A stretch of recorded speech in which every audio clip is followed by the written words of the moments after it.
Iboong. Aku hanya memikirkan satu peraturan penting. Kenapa kau lakukan hari ini kalau kau bisa melakukannya besok? Few moments later.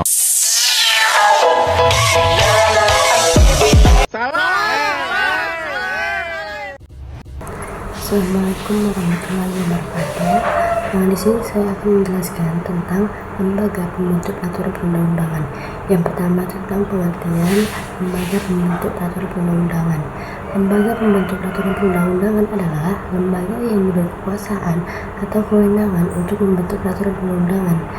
Pengaturan pasal 1 angka 1 Undang-Undang Nomor 12 Tahun 2011 tentang pembentukan peraturan perundang-undangan menyatakan bahwa yang dimaksud dengan pembentukan peraturan perundang-undangan adalah pembuatan peraturan perundang-undangan yang mencakup tahapan perencanaan, penyusunan, pembahasan, pengesahan, atau penetapan dan perundangan.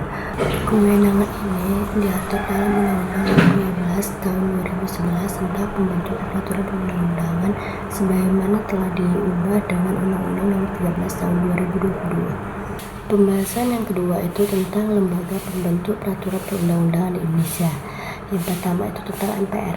Kedudukan MPR berdasarkan Undang-Undang Nomor 12 Tahun 2011 tentang pembentukan peraturan perundang-undangan sebagai produk peraturan perundang-undangan yang berada di bawah Undang-Undang Dasar 1945 dan berada satu tingkat di atas undang-undang.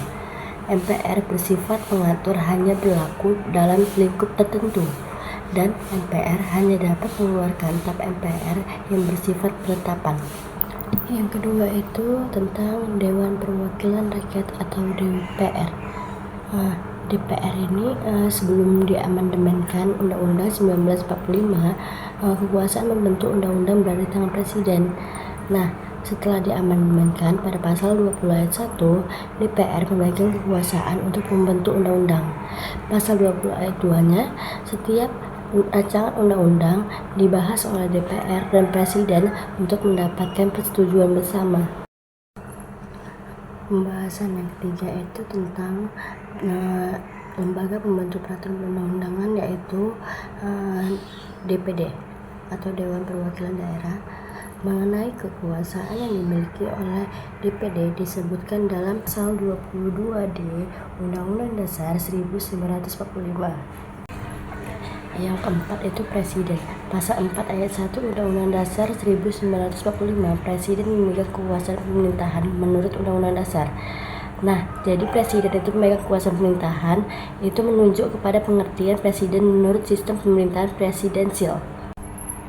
Yang kelima itu pemerintahan daerah. Pemerintahan daerah berwenang membentuk peraturan daerah atau Perda. Pembahasan selanjutnya yaitu tentang mekanisme pembentukan peraturan perundang-undangan. Yang pertama itu perencanaan, yang kedua itu penyusunan, yang ketiga itu pembahasan, yang keempat itu pengesahan, dan yang kelima itu pengundangan. Pembahasan selanjutnya yaitu tentang prinsip-prinsip dalam pembentukan peraturan perundang-undangan. Yang pertama itu legalitas. Nah, prinsip legalitas itu menekankan bahwa setiap undang-undang harus memiliki dasar kewenangan yang sah dan sesuai dengan hierarki peraturan perundang-undangan. Nah, yang kedua itu kejelasan. Kejelasan ini harus menggunakan bahasa hukum yang lugas, struktur, dan mudah dipahami, dan menghindari bahasa yang ambigu atau terlalu teknis. Prinsip yang ketiga itu prinsip akuntabilitas. Prinsip akuntabilitas ini menekankan proses penyusunan undang-undang itu harus transparan.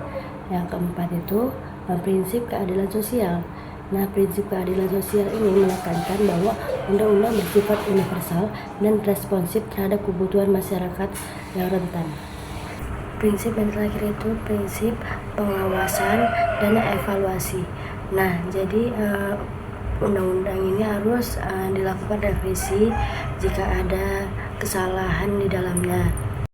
Sekian presentasi dari saya. Saya pamit undur diri. Wassalamualaikum warahmatullahi wabarakatuh.